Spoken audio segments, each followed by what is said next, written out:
زمین و زمان تمہارے لیے، مکین و مکان تمہارے لیے، زمین و زمان تمہارے لیے، مکین و مکان تمہارے لیے۔ الحمدللہ رب العالمین، والصلاة والسلام علی حبیبہ محمد وآلہ وصحبہ اجمعین۔ اعوذ باللہ من الشیطان الرجیم، بسم اللہ الرحمن الرحیم۔ الم تر الی الملأ بنی اسرائیل من بنی اسرائیل من بعد موسیٰ اذ قالوا لنبی لهم ابعث لنا ملکا نقاتل فی سبیل اللہ قال هل عسیتم من كتب علیکم القتال الا تقاتلوا قالوا وما لنا الا نقاتل فی سبیل اللہ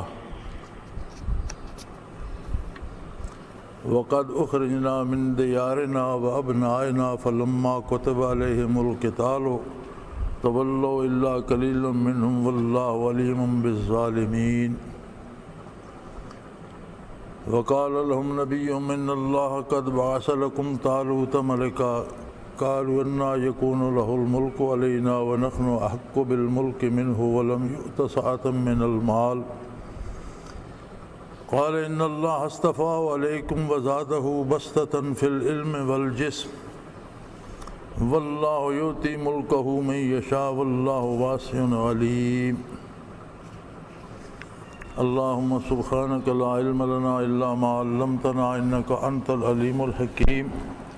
مولا یا صلی وسلم دائما ابدا علی حبیبک من زانت بہ الاسر۔ ارشاد ہوتا ہے کہ آپ نے اے مخاطب، آپ نے بنی اسرائیل کا وہ قصہ نہیں دیکھا موسیٰ علیہ السلام کے بعد جب وہ اپنے نبی سے کہنے لگے ابعث لنا ملکا نقاتل فی سبیل اللہ، کہ ہم میں سے ایک کو حاکم بنا دیجئے، بادشاہ بنا دیجئے تاکہ ہم اللہ کی راہ میں جہاد کر سکیں۔ قال هل عسیتم ان کتب علیکم القتال الا تقاتلوا، تو اللہ کے نبی نے فرمایا کہ خطرہ اس بات کا ہے کہ جب آپ کو جہاد کے لیے کہا جائے، آپ اب تو دعویٰ کر رہے ہیں کہ ہماری حکومت کا نظام بنائیے، ایک بادشاہ بنا دیجئے، ایک سسٹم بن جائے اور ہم مل کر اللہ کی راہ میں جہاد کریں اور ظلم کا خاتمہ ہو اور زمین پر عدل قائم ہو اور انصاف ہو۔ لیکن جب یہ موقع آئے گا تو شاید خطرہ اس بات کا ہے کہ اب جو لوگ دعویٰ کر رہے ہو جہاد کا، وقت آنے پر تم بھاگ نہ نکلو۔ قالوا وما لنا الا نقاتل فی سبیل اللہ، تو کہنے لگے ہمیں کیا ہے، کیوں، وجہ کیا ہے، جب ہم اللہ پر ایمان رکھتے ہیں تو پھر اللہ کی راہ میں جہاد کیوں نہیں کریں گے؟ اور اس کی دوسری وجہ یہ بھی ہے وَقَدْ أُخْرِجْنَا مِنْ دِيَارِنَا وَأَبْنَائِنَا، کہ ہمارے ملک کو تباہ کر دیا گیا، ہمیں اولادوں سے جدا کر دیا گیا۔ ہوا یہ تھا کہ یہ لوگ بڑے شاداں و فرحاں آباد تھے، ان پر ایک بادشاہ نے حملہ کر دیا، ایسی مصیبت من جانب اللہ ان پر آئی کہ اس نے شہروں کی اینٹ سے اینٹ بجا دی اور ان کے عبادت خانے تباہ کر دیے اور لاکھوں لوگوں کو، مردوں کو، عورتوں کو، بچوں کو قیدی اور غلام بنا کر لے گیا۔ تو ان کے اعمال کے سبب ان پر یہ مصیبت پڑی۔ جب کچھ سنبھلے تو پھر انہیں خیال آیا، تو اللہ کے نبی جو اس وقت ان میں موجود تھے ان سے عرض گزار ہوئے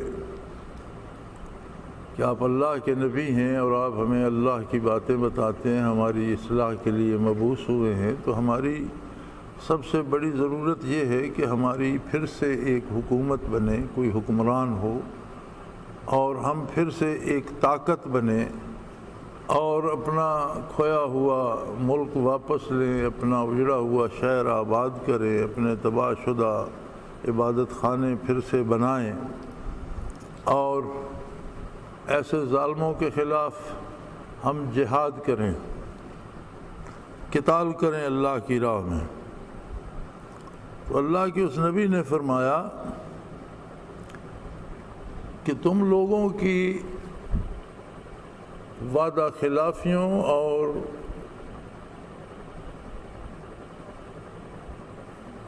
کمزوریوں کے باعث تم پر یہ تباہی آئی۔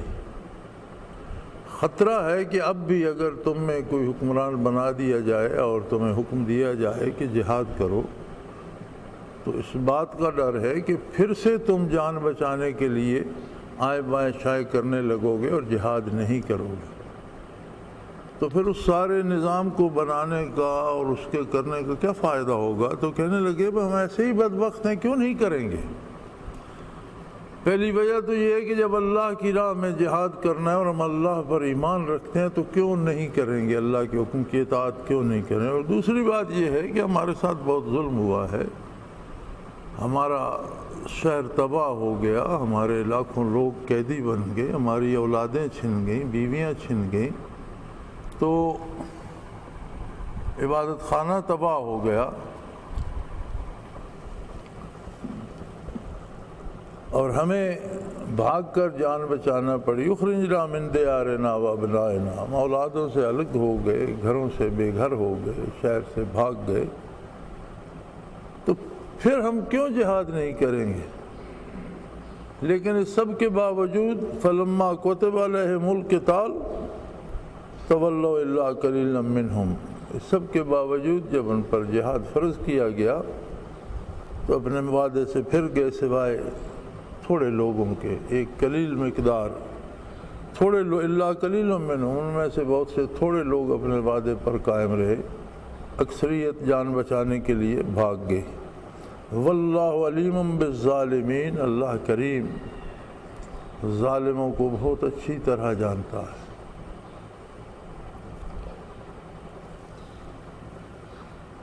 ہمیں یہ شکایت آج بھی ہوتی ہے اور ہے کہ سارا ہی عالم اسلام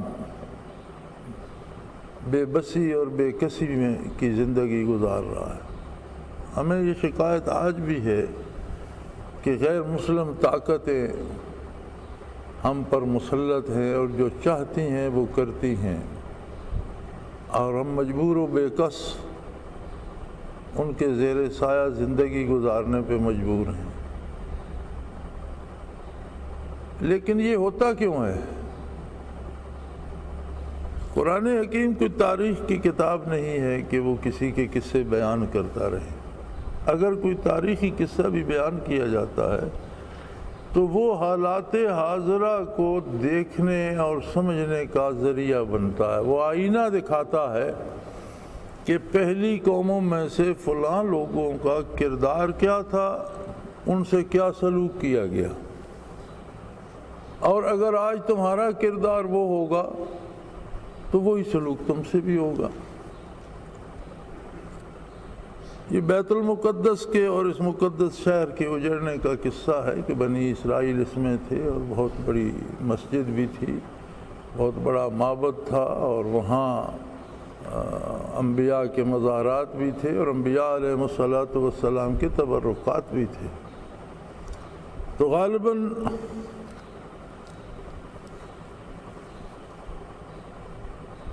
کسی غیر مسلم حکمران نے، مجھے اس وقت نام یاد نہیں ہے، تفاسیر میں دیے ہوئے ہیں نام لیکن اس وقت میرے ذہن میں نہیں ہے،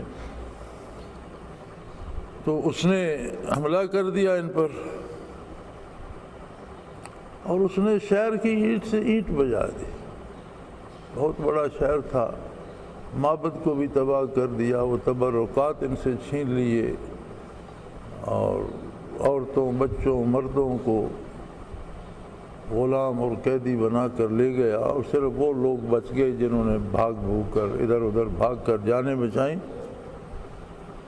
پھر ان میں اللہ نے نبی مبعوث فرمایا۔ اللہ اتنا کریم ہے کہ اس نے نوع انسانی پر کبھی اپنے کرم کا دروازہ بند نہیں کیا، اور یہ اس کا بہت بڑا احسان تھا کہ اس طرح کے لوگوں میں پھر نبی مبعوث فرما دیا کہ واپس آ جاؤ، پھر اللہ سے اپنا عہد درست کر لو، اور گزشتہ جو گناہ ہوئے ہیں یا جرائم ہوئے ہیں ان سے توبہ کرو، اللہ سے معافی مانگو اور اللہ کی اطاعت اختیار کرو۔ تو اس وقت تو انہوں نے بڑی حوصلے کی بات کہی اور بڑی سمجھداری کی باتیں کی، اور کہنے لگے اللہ کا احسان ہے، اس نے آپ کو ہماری طرف بحیثیت نبی مبعوث فرمایا ہے، تو جہاں آپ ہمیں دین سکھا رہے ہیں وہاں آپ ہماری دنیا میں بھی رہنمائی کیجئے، کیونکہ دین و دنیا انبیاء علیہ السلام ہی سکھاتے ہیں، اور مومن کی دنیا بھی دین ہی ہوتی ہے، بلکہ اگر دنیا کو درمیان سے نکال دیا جائے تو دین بھی باقی نہیں بچتا۔ دین نام ہے دنیا کے کام اللہ کے حکم اور اس کی رضا کے مطابق کرنے کا، تو اگر دنیا کے کام کرنا ہی چھوڑ دیے جائیں تو اس میں اطاعت یا عدم اطاعت کہاں آئے گی؟ اس میں دین کا نفاذ کہاں ہوگا؟ دین پر عمل کیسے ہوگا؟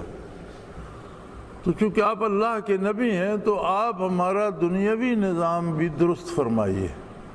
ہم منتشر ہو گئے ہیں، ہم ایک بہت بڑی قوم تھے، بے شمار لوگ مارے گئے، بے شمار لوگ قیدی بنا کر لے جائے گئے، معبد تباہ ہو گئے، ہم سے تبرکات تک چھن گئے، تو آپ پھر سے ہمارا ایک نظام بنا دیجئے، کسی ایک کو ہم میں حکمران نامزد کر دیجئے تاکہ وہ انتظام و اہتمام کرے اور پھر سے ایک قوم بنے، اور ہم اللہ کی راہ میں قتال کریں، ظالموں کو ظلم سے روکیں اور زمین پر عدل قائم کریں۔ قتال یا جہاد کس لیے ہوتا ہے؟ مظلوموں کی مدد کے لیے، اور ظلم کو اور ظالم کو روکنے کے لیے، ظلم اور زیادتی کو روکنے کے لیے، اور اللہ کی مخلوق کو امن دینے کے لیے، تحفظ دینے کے لیے۔ یہ بنیادی فرق ہے جنگ اور جہاد یا قتال میں۔ دنیا کی تاریخ میں ایک فلسفہ جنگ کا ہے، اور بلکہ میں یہ سمجھتا ہوں کہ اگر یہ کہا جائے کہ تاریخ نام ہے جنگ کے فسانوں کا اور جنگ کے قصوں کا تو یہ درست ہوگا۔ یعنی ساری تاریخ صرف جنگوں کے قصے ہیں کہ فلاں نے فلاں پر فتح پائی، فلاں نے فلاں کو مارا، فلاں نے فلاں سے ملک چھینا۔ ساری کی ساری تاریخ اگر یہ کہا جائے کہ یہ صرف لڑائیوں کے واقعات ہیں تو درست ہوگا۔ جنگ میں یہ ہوتا ہے کہ جو بھی مخالف ہے اسے تباہ کر دیا جائے، اس کے وسائل تباہ کر دیا جائے، اس کے رزق کے اسباب معاشی حالات تباہ کر دیے جائیں، اس کے اخلاق و کردار مسخ کر دیے جائیں، اس قوم کے آنے والی نسلوں کو با کردار نہ بننے دیا جائے، ان میں جرأت پیدا نہ ہونے دی جائے۔ یا آپ نے جن لوگوں نے برطانوی راج کی کالونیاں دیکھی ہیں اور جنہوں نے دیکھی نہیں پڑھی ضرور ہوں گی، تو ہر جو کالونی بنانے کا جو نظام تھا اس کے پیچھے یہی تھا کہ جس قوم جو قابو آ جائے اسے اپنے ماضی سے ناآشنا کر دو، اسے اپنے کردار، اپنے عقیدے اور اپنے مذہب سے جدا کر دو، اسے محض ایک غلام بنا کر رکھ دو کہ وہ آپ کی اطاعت کرتا رہے اور اس کی اپنی پسند نہ رہے۔ اور یہ سلیوری یا غلامی یا کالونیلزم کا نظام کہا تو جاتا ہے ختم ہو گیا، لیکن میری ذاتی رائے یہ ہے کہ یہ ختم نہیں ہوا، اس کی صورت بدل گئی ہے۔ پہلے یہ ہوتا تھا کہ ممالک چھن جاتے، لوگوں کو مارا جاتا، قتل عام کیا جاتا، جو بچ جاتے انہیں غلام بنا لیا جاتا، پھر ان کو اپنی مرضی سے جینے کے راستے دیے جاتے اور ان کے جو اپنے راستے تھے وہ ان سے چھن جاتے۔ اب یہ ہوتا ہے کہ بغیر لڑائی کے بھی جو بڑی طاقتیں ہیں وہ اس طرح کے حالات پیدا کر دیتی ہیں کہ لوگ اپنے ملکوں میں بیٹھے ہوئے کماتے اپنا ہے، کھاتے اپنا ہے، غلامی ان کی کرتے۔ یعنی اس جو تھا غلام بنانے کا جو ایک طریقہ تھا، وہ ایک سلیوری سسٹم جو تھا، وہ بھی ماڈرنائز ہو گیا ہے، وہ بھی جدید ہو گیا ہے۔ اب بھی دنیا میں دو ہی قسم کے لوگ، یا مالک یا مملوک، یا حاکم یا محکوم، یا آقا یا غلام۔ تو اسلام نے جنگ کے مقابل جہاد کا اور قتال کا تصور دیا۔ جہاد کسی کو تباہ کرنے کے لیے نہیں کیا جاتا، جہاد صرف ظلم کو روکنے اور ظالم کو ظلم سے باز لانے کے لیے کیا جاتا ہے۔ اور اگر کوئی دوسری قوم کے افراد یا غیر مسلم افراد یا ایسے لوگ جو اللہ کو نہیں مانتے وہ بھی اس معاشرے کا حصہ ہوں تو ان پر سے بھی ظلم کو روکا جاتا ہے اور انہیں بھی انسانی حقوق دیے جاتے ہیں۔ جہاد میں کسی قوم کے وسائل، اخلاقیات و کردار تباہ نہیں کیے جاتے، کسی کی فصلیں نہیں اجاڑی جاتی، کسی کے رزق کے وسائل تباہ نہیں کیے جاتے، بلکہ صرف ان لوگوں کو جو ظلم کا سبب بن رہے ہیں۔ کسی قوم کو بحیثیت قوم تباہ نہیں کیا جاتا، بلکہ وہ لوگ مارے جاتے ہیں جو ظلم کا سبب بن رہے ہیں اور اس سے باز نہیں آ رہے ہیں۔ جو باز آ جاتے ہیں، توبہ کر لیتے ہیں، ان کو بھی کچھ نہیں کہا جاتا۔ تو جنگ اور جہاد میں یہ بہت بڑا فاصلہ ہے کہ جہاد نسل انسانی کے لیے قیام امن کا سبب ہے، نہ صرف مسلمانوں کے لیے بلکہ انسانی نسل کے لیے، اولاد آدم کے لیے قیام امن کا سبب ہے۔ تو ان لوگوں نے بھی یہ عرض کی کہ آپ ہمارا کوئی نظام بنائیے، ہم میں سے ایک کو بادشاہ بنا دیجئے تاکہ ہم پھر اللہ کی راہ میں جہاد کریں، قتال کریں اور ظالموں کو ظلم سے روکیں، جو لوگ غلامی میں اور قید میں ہیں انہیں آزاد کرائیں، ملک کو اور شہر کو پھر سے آباد کریں، عبادت خانے کو نئے سرے سے بنائیں اور پھر سے روئے زمین امن سے آشنا ہو۔ تو اللہ کے اس نبی نے فرمایا کہ تم ایک ایسی قوم ہو جو اپنی بزدلی اور بدعہدی کے سبب کتنی بڑی تباہی سے دوچار ہوئے ہو۔ خطرہ یہ ہے کہ اگر تم پر نظام بنا دیا جائے پھر تم بدعہدی کرو گے۔ آج تو کہہ رہے ہو کہ ہم جہاد کریں گے، لیکن مجھے ڈر اس بات کا ہے کہ تم پھر اپنے عہد سے پھر جاؤ گے۔ تو وہ کہنے لگے وَمَا لَنَا، کیوں؟ ہمارا کوئی دماغ خراب ہے؟ ہمیں کیا ہوا ہے؟ ہم ایسا کیوں کریں گے کہ اللہ کی راہ میں جہاد نہیں کریں گے جبکہ ہم اللہ پر ایمان رکھتے ہیں؟ تو پھر اللہ کی راہ میں جہاد نہ کرنے کا سوال پیدا نہیں ہوتا۔ اور دوسرا بڑا سبب یہ ہے کہ ہم تو وہ لوگ ہیں جن کے گھر چھن گئے، اولادیں چھن گئی اور شہر تباہ ہو گئے اور ہمیں تباہی سے دوچار کر دیا گیا۔ تو ہماری تو ضرورت ہے کہ ہم جہاد کریں گے۔ فَلَمَّا كُتِبَ عَلَيْهِمُ الْقِتَالُ تَوَلَّوْا إِلَّا قَلِيلٌ مِّنْهُمْ، جب ان پر جہاد فرض کیا گیا تو واقعی وہ اپنے عہد سے پھر گئے سوائے تھوڑے لوگوں کے۔ وَاللَّهُ عَلِيمٌ بِالظَّالِمِينَ، اللہ ایسے ظالموں کو خوب جانتا ہے اور اس نے اپنے نبی کو بھی آگاہ فرما دیا تھا کہ یہ پھر جانے والے لوگ۔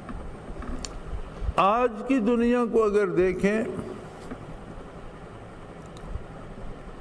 تو جو رحمتیں نبی کریم صلی اللہ علیہ وسلم کے طفیل مسلمانوں کو پہنچی ہیں، یوں تو حضور رحمت للعالمین ہیں اور تمام عالموں کو آپ کے طفیل رحمتیں پہنچی ہیں۔ اللہ کے سوا جو کچھ بھی ہے وہ آپ کی رحمت کا ممنون ہے اور آپ کے بارے احسان تلے دبا ہوا ہے۔ فرشی و عرشی سب کو اللہ کی طرف سے حضور کے طفیل اللہ کی رحمتیں پہنچی، لیکن مسلمانوں کو جو بے پناہ نعمتیں ملی ہیں ان میں ایک نعمت بہت عجیب ہے۔ فی الوقت ہم ایک بات کا ذکر کرتے ہیں جس کا تعلق ہمارے ساتھ آج کے عہد کے ساتھ ہے۔ اللہ کریم نے حضور کے غلاموں اور خادموں اور آپ کے جانثاروں میں ایک عجیب کرامت رکھی ہے۔ صحابہ کرام رضوان اللہ علیہم اجمعین کی یہ کرامت آج بھی روز روشن کی طرح واضح ہے کہ حضور کے حکم کے مطابق اللہ کی راہ میں جہاد کرتے ہوئے اور زمین پر امن قائم کرتے ہوئے جہاں تک ان لوگوں کے قدم مبارک پہنچے جو صحبت رسول اللہ صلی اللہ علیہ وسلم کے امین تھے، وہاں تک ابھی تک مسلمانوں کی حکومتیں قائم۔ یہ بہت عجیب بات ہے جس کی طرف کبھی کسی نے توجہ نہیں کی۔ آپ جزیرہ نما عرب سے لے کر دنیا کے نقشے پر دیکھ لیں، جہاں جہاں صحابہ کرام پہنچے ہیں وہ خطہ ہے زمین ابھی تک مسلمانوں سے چھینے نہیں گئے۔ مسلمان بٹ گئے، اب 56-57 ریاستیں بن گئیں، لیکن ان سب ریاستوں کا نقشہ یکجا کر کے اسے آپ تاریخ کے حوالے سے دیکھیں گے تو یہ وہ حصے ہیں زمین کے جن پر صحابہ کرام رضوان اللہ علیہم اجمعین نے فتح کے جھنڈے گاڑے تھے۔ اور مزے کی بات یہ ہے کہ یہ جتنے علاقے ہیں یہ روئے زمین کے سب سے بہترین خطے ہیں انسانی زندگی کے وسائل کے اعتبار سے، یعنی سب سے اچھی بندرگاہیں مسلمانوں کے پاس، بہترین زرخیز زمینیں مسلمانوں کے پاس، بہترین پھلدار درخت مسلمانوں کے پاس، بہترین زیر زمین ذخائر وہ تیل کے ہوں، سونے کے ہوں، جواہرات کے ہوں، معدنیات کے ہوں، مسلمانوں کے پاس۔ یعنی جتنے علاقے آج مسلمانوں کے پاس ہیں یہ دنیا میں انسانی زندگی کے وسائل کا 80% پروڈیوس کر رہے ہیں۔ باقی ساری دنیا کے پاس جو وسائل ہیں وہ 20% رہ جاتے ہیں۔ مزے کی بات یہ ہے کہ جن کے پاس 20% ہے وہ مالک بنے ہوئے اور جن کے پاس 80% ہے وہ ان کے غلام بنے۔ سبب کیا ہے اس کا؟ بعض لوگوں کو یہ خیال ہوتا ہے کہ ہم جو جدید تحقیق ہے اور ماڈرن ٹیکنالوجی ہے اس میں ہم پیچھے رہ گئے ہیں۔ ایسی بات بھی نہیں۔ آپ باقی مسلم دنیا کو اگر چھوڑ بھی دیں تو صرف پاکستان کو لیں، امریکہ، برطانیہ، جاپان، جو لوگ اس وقت ماڈرن ٹیکنالوجی میں ٹاپ پر ہیں، ان ممالک میں چوٹی کے سائنسدان اور چوٹی کے محقق جو ہیں وہ پاکستانی ہیں۔ کسی بھی شعبہ زندگی میں آپ دیکھ لیں، اور یہ میں ویسے بات نہیں کر رہا، میرا مشاہدہ ہے اور میں نے ان ملکوں میں اور ان جگہوں پر جا کر دیکھا ہے۔ تو پھر ہم محکوم کیوں ہیں؟ وہی ایک بات رہ جاتی ہے کہ ہم جو عہد اللہ سے کرتے ہیں وفا نہیں کرتے۔ ہمارے پاس علم بھی ہے، جدید تحقیق اور ٹیکنالوجی بھی ہے، ہمارے پاس ایسے افراد بھی ہیں جن کی نظیر دنیا میں نہیں ملتی، لیکن ہم جب بات اللہ کی، رسول اللہ صلی اللہ علیہ وسلم کی آتی ہے، دین کی آتی ہے، تو پھر ہم بھاگ جاتے ہیں۔ وہی بات جس کے سبب بنی اسرائیل رسوا ہوئے تھے، ہماری رسوائی کا سبب بھی وہی ہے۔ اور یہ جو ہماری ریاستیں قائم ہیں اور ایک نظام چل رہا ہے کمزور صحیح، لیکن ہم کلمہ پڑھ رہے ہیں، نمازیں پڑھ رہے ہیں، مساجد ہیں، مساجد آباد بھی ہیں، روزے زکوٰۃ رکھتے ہیں، یہ اس کا سبب کیا ہے؟ الا قلیل منہم، وہ تھوڑے لوگ جو اس عہد پہ قائم ہیں، جو اللہ کے حکم سے کی اطاعت کرتے ہیں، جو اللہ کے نبی کی اطاعت کرتے ہیں، اور اللہ کے وہ بندے جو ہر حال میں اس کے اطاعت گزار ہیں۔ مولانا احمد علی لاہوری رحمۃ اللہ تعالیٰ علیہ اپنے وقت کے بہت بڑے عالم بھی، مفسر بھی اور بہت پائے کے ولی اللہ بھی تھے، تو ایک تقریر میں فرمانے لگے اہل لاہور کو خطاب کر کے کہ اے لاہوریو، جن لوگوں کو تم بھک منگا اور گداگر سمجھتے ہو سکتا ہے کہ انہی لوگوں کے سبب سے تمہاری رونقیں قائم ہوں۔ تمہاری اس رونق بھری زندگی کی قیام کا سبب شاید وہی چند لوگ ہوں جنہیں تم ایک شریف شہری سمجھنے کے لیے بھی تیار نہیں۔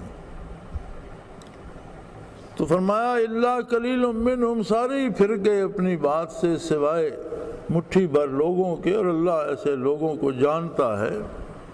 اور جب ان کے نبی نے وقال لهم نبیهم ان اللہ قد بعث لكم طالوت ملکا، ان کے نبی نے ان سے کہا کہ تم نے یہ گزارش کی تھی کہ ہمارے لیے کوئی بادشاہ مقرر کر دیا جائے، تو میں اپنی طرف سے مقرر نہیں کر رہا، اللہ کے حکم سے طالوت کو آپ پر حکمران مقرر کرتا۔ اب جب یہ بات آئی تو پھر بفر گئے، قالوا انا یکون له الملک علینا ونحن احق بالملک منہ، طالوت ہم پر کس طرح سے حکمران ہو سکتے ہیں، حکومت کے حقدار تو ہم ہیں۔ بھی آپ کو کیا استحقاق ہے کہ آپ حکومت کے حقدار ہیں؟ کہنے لگے لم یؤت ساعۃ من المال، اس کے پاس تو مال ہی نہیں ہوتے، غریب آدمی ہے، دولت تو ہمارے پاس ہے۔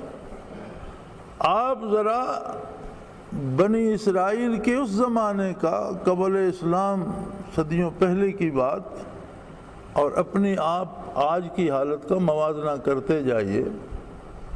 وہ اس وقت کہنے لگے کہ حکومت اور اختیارات کے لیے تو مالدار لوگوں کا حق ہے، جن کے پاس دولت ہے ان کا حق ہے، تو یہ تو عام آدمی، اس کے پاس تو پیسے بھی نہیں ہیں، یہ کیسے ہم پر حکمران ہو گیا؟ حالانکہ انہوں نے خود گزارش کی تھی اپنے نبی سے، اور اس نے اللہ کے حکم سے حضرت طالوت علیہ السلام کا نام لیا اور انہیں بتایا کہ اللہ نے طالوت کو تم پر حکمران بنایا ہے۔ کہنے لگے انا یکون لہ الملک علینا، وہ کس طرح ہم پر حکمران بن سکتا ہے؟ ونحن احق بالملک منہ، ہم زیادہ مستحق ہیں حکومت کے۔ ولم یؤت ساعۃ من المال، اس کے پاس تو دولت ہی نہیں ہے۔ آپ اپنے آج کے حالات کو دیکھ لیجئے، جب ہماری حکومتیں بنتی ہیں تو معیار کیا ہوتا ہے؟ ایم این اے، ایم پی اے یا اسمبلی کا رکن یا سینیٹر بننے کے لیے کیا معیار ہے کہ اچھا نیک ہو، پارسا ہو، عالم ہو، شریف آدمی ہو، یا صرف ایک معیار ہے کہ اس کے پاس دولت ہو اور وہ پیسے خرچ کرے اور پہنچ جائے؟ یہی معیار ان کا بھی تھا۔ یعنی قرآن کریم حکایات تاریخی جو بیان فرماتا ہے، ایک تو وہ حق ہوتی ہیں اور دوسرا درس عبرت ہوتی ہیں اور باعث ہدایت ہوتی ہیں۔ آج اپنی حکومت سازی میں ہم بھی وہیں پہنچے ہوئے ہیں۔ پھر دوسری عجیب بات جو انہوں نے فرمائی، انہوں نے فرمایا بات یہ ہے ان اللہ اصطفاہ، پہلی بات تو یہ ہے کہ اللہ نے انہیں منتخب فرما لیا، قصہ ختم ہو گیا، کسی مزید دلیل کی ضرورت ہی نہیں ہے۔ میں اللہ کا نبی ہوں اور میں تمہیں بتا رہا ہوں کہ اللہ نے اس بندے کو حکمرانی کے لیے چن لیا ہے۔ یہ تو ہو گئی فیصلہ کن بات۔ دوسری بات جو تم دلیل دیتے ہو کہ تمہارے پاس دولت زیادہ ہے، حکومت کے لیے زیادہ دولت نہیں چاہیے، حکومت کے لیے چاہیے وَزَادَهُ بَسْطَةً فِي الْعِلْمِ وَالْجِسْمِ، اس نے تم سب میں سے علم میں بھی اور جسمانی صحت میں بھی انہیں تم سب میں سے بہترین جوان بنایا۔ علم کے اعتبار سے تم سب سے افضل ہیں اور سب سے زیادہ اچھا جاننے والے ہیں، دنیا و آخرت کی باتوں کو جانتے ہیں، دین و دنیا کے طریقوں سے آگاہ ہیں، اور ان کی صحت بھی تم سے، جسم بھی ان کا تم سب سے طاقتور اور صحت مند ہے۔ یعنی حکمران کے لیے دو باتوں کی ضرورت ہے، دو اوصاف قرآن نے بتائے کہ ایک تو اس کا نالج یا علم جو ہے وہ ایسا ہو کہ قوم کی رہنمائی کر سکے، امور دنیا میں بھی اور امور آخرت میں بھی، بین الاقوامی حالات کا مطالعہ بھی اس کا وسیع ہو، دنیا کے معاملات کو بھی سمجھتا ہو، خرید و فروخت کو بھی جانتا ہو، صلح اور جنگ کے اصولوں سے بھی واقف ہو، اور اس کا جسم بھی صحت مند ہو کہ صحت مند دماغ صحت مند جسم میں ہی ملتا ہے۔ ہمارے ہاں آپ دیکھ لیجئے، نہ تو کوئی علم کا معیار ہے اور نہ کوئی صحت کا معیار، تو اتنا گیا ہوا ہے کہ جب الیکشن ختم ہوتے ہیں اور وہ ایک دفعہ وہ قسم لے لیتے ہیں اسمبلی کی، تو آدھی اسمبلی تو اسپتال چلی جاتی۔ پہلے سے جو اتنے مریض ہوتے ہیں، اور کوئی بیشتر تو ایسے ہیں جنہیں علاج کے لیے سرکاری خرچ پر بیرون ملک بھیجا جاتا ہے کہ اس کا کوئی ڈینٹمنٹ نکالو اور اس پہ کوئی پینٹمنٹ نیا لگاؤ، یہ تو گیا کام سے۔ اراکین اسمبلی کی فہرست آپ دیکھ لیں تو بیشتر تو غیر ملکوں میں علاج کے لیے سرکاری خرچ پہ چلے جاتے ہیں، اور جو یہاں رہ جاتے ہیں، میں اگلے دن بھی ایک فہرست دیکھ رہا تھا کہ ایک بندے نے پتہ نہیں 9 لاکھ کی کتنی ایک سال میں دوائیں لیں اسمبلی کی اس ڈسپنسری سے۔ تو ایسے بیماروں کو وہاں لے جانے کی تو کیا بنتی ہے؟ جو بندہ گیا کام سے اور اس کی صحت بھی ٹھیک نہیں ہے، وہ سوچے گا کیا، سمجھے گا کیا، اور قوم کی رہنمائی کیا کرے گا؟ تو ہمیں یہ شکایت تو ہے اللہ کریم سے تو کہ ہم جی بڑے مسلمان ہیں اور ہم پر کافروں کو چڑھا رکھا ہے اور ہماری اللہ مدد نہیں کرتا، دعائیں مانگ کر تھک جاتے ہیں۔ ہم یہ نہیں دیکھتے کہ ہمارا کردار کیا ہے، اور نتیجہ تو عمل پر، کردار پر مرتب ہوگا۔ تو اس عہد کے بنی اسرائیل کے ان لوگوں کو لے لیجئے اور اپنے آج کے اپنے آپ کو لے لیجئے، تو میں یہ سمجھتا ہوں کہ قرآن حکیم قصہ ان کا سنا رہا ہے، بات ہم سے کر رہا ہے، واقعہ بنی اسرائیل کا سنا رہا ہے، بات ہم سے کر رہا ہے۔ یہ تو میرا خیال ہے اس نے اتفاق ہے کہ کچھ فوجی حکمران آ جاتے ہیں تو کم از کم فزیکلی تو فٹ ہوتے ہیں۔ یہ فوجیوں سے جن سے ہم بہت ناراض ہیں، ان میں کم از کم ایک بات تو ہوتی ہے کہ جسمانی طور پر تو صحت مند ہوتے ہیں، وہ فوج کی وجہ سے کہ وہاں صحت پہ چیک لگا رہتا ہے، ورنہ جو ہمارا نظام یہاں سے حکمران لے کے جاتا ہے، اور فوجیوں کے ماتحت بھی جو اسمبلیاں بنتی ہیں، ان میں اکثریت تو مریضوں کی ہوتی ہے۔ تو حکومت کے لیے 2 شرائط ہیں، ایک تو یہ ہے کہ اس حکمران کے پاس علم ہو، اور علم کے 2 شعبے ہیں۔ نبی کریم صلی اللہ علیہ وسلم نے فرمایا العلم علمان، جسے the knowledge، العلم جسے کہیں گے، اس کے 2 حصے ہیں، علم الادیان و علم الابدان، دین کا علم جسے آپ نارمیٹو سائنسز کہہ سکتے ہیں، عقیدہ، ایمان، اخلاق، کردار،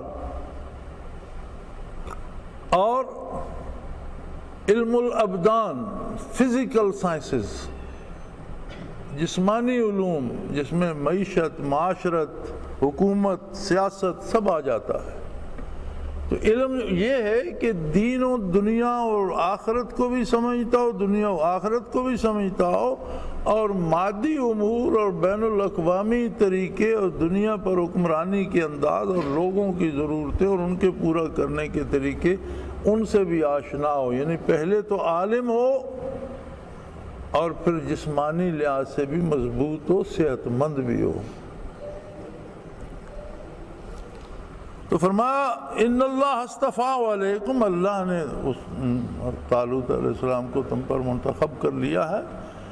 اور دوسری بات یہ ہے، اس کے بعد کسی دلیل کی ضرورت نہ رہی جب اللہ نے انہیں چن لیا ہے، لیکن جو کام اللہ کرتا ہے وہ سب سے زیادہ صحیح ہوتے ہیں۔ دوسری بات یہ ہے کہ حکومت کی جو 2 شرائط ہیں وہ تم میں سے سب سے زیادہ بدرجہ عتم ان میں پائی جاتی ہے، اور وہ ہیں عالم ہو، دنیا و آخرت کو سمجھتا ہو، جسمانی لحاظ سے صحت مند ہو اور اس کی سوچ بھی صحت مند ہو۔ وَزَادَهُ بَسْطَةً فِي الْعِلْمِ وَالْجِسْمِ وَاللَّهُ يُؤْتِي مُلْكَهُ مَن يَشَاءُ وَاللَّهُ وَاسِعٌ عَلِيمٌ۔ اور اللہ جسے چاہے اسے ملک عطا کر دیتا ہے، اس لیے کہ اللہ تعالیٰ وسعت دینے والے ہیں، واسع ہیں اور علیم ہیں، سب سے زیادہ جاننے والے ہیں۔ اعمال و کردار پر نتائج مرتب فرماتے ہیں، اور جو کچھ اللہ کرتا ہے وہی درست ہوتا ہے، وہاں کبھی کوئی غلطی کا امکان اور شائبہ نہیں ہوتا۔ وآخر دعوانا ان الحمد للہ رب العالمین۔